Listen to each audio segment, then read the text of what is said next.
Hello friends, आज कुछ परिभाषाएं देखेंगे।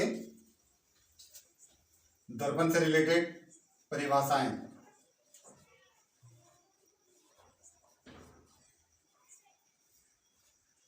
तो सबसे फर्स्ट जो देखते हैं हम लोग द्वारक की देखते हैं, क्योंकि दर्पण में द्वारक भी बहुत इंपॉर्टेंस रखता है।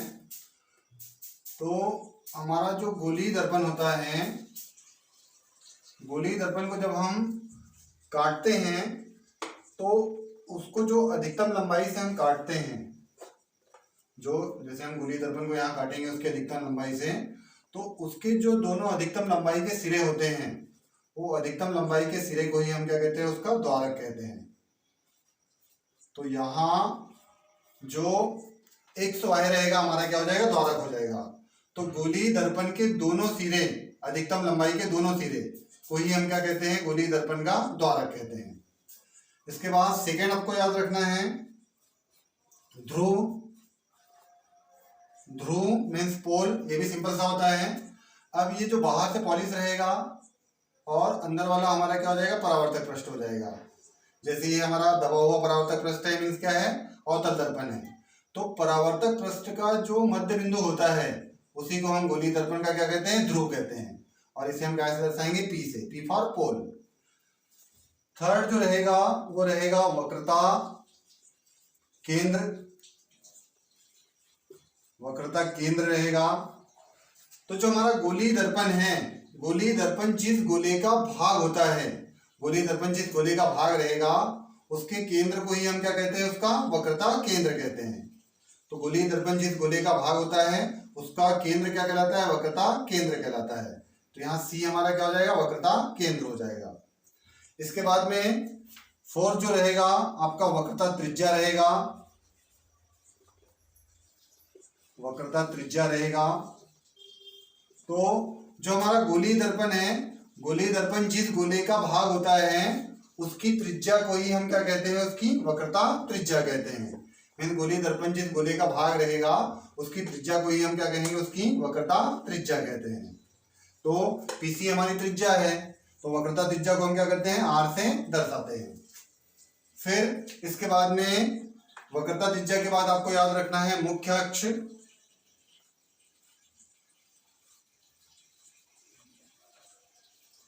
मुख्य अक्ष तो गोलीय दर्पण के ध्रुव और वक्रता केंद्र से होकर जाने वाली रेखा, गोलीय दर्पण का ध्रुव और वक्रता केंद्र से होकर जाने वाली रेखा को ही हम क्या कहते हैं, उसका मुख्य अक्ष कहते हैं।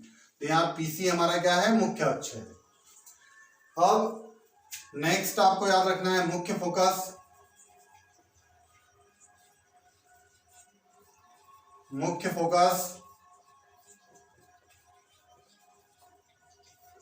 तो जो हमारा गोलीय दर्पण रहेगा, जैसे हम लोग अवतल ले लेते हैं, गोलीय दर्पण ले लिया हमने, एक्स वाई है। अब पी इसका क्या हो जाएगा, ध्रुव हो जाएगा। सी क्या हो जाएगा, वक्रता केंद्र हो जाएगा। सी जो रहेगा वक्रता केंद्र हो जाएगा।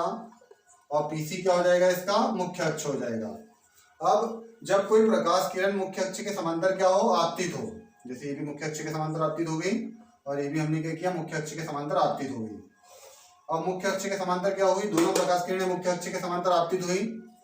और परावर्तन के पश्चात ये जिस बिंदु से होकर जाती है, परावर्तन के पश्चात ये जिस बिंदु से होकर जाती है उस बिंदु को ही हम क्या कहते हैं, उसका मुख्य फोकस कहते हैं।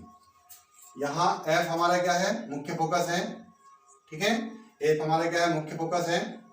तो याद रखना है, जब भी कोई प्रकाश किरण मुख्य अक्ष के समांतर आपतित होती है, मुख्य अक्ष के समांतर क्या हुई, आपतित हुई, तो ये परावर्तन के पश्चात जिस बिंदु से जाती है या जाती हुई प्रतीत होती है, उत्तल में क्या होगा, जाती हुई प्रतीत होगी।